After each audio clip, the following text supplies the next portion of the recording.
मुंबईमधून एक मोठी बातमी आपल्या समोर येते आहे। लोकसभेचा घोळ विधानसभेत नको, पिपाणी विरोधात शरद पवार गटाची निवडणूक आयोगात धाव।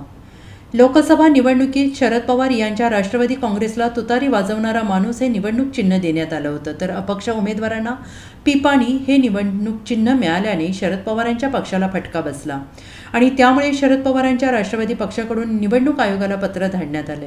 विधानसभा निवडणुकीत पिपाणी चिन्ह वगळण्याची विनंती निवडणूक आयोगाकडे करण्यात आली आहे।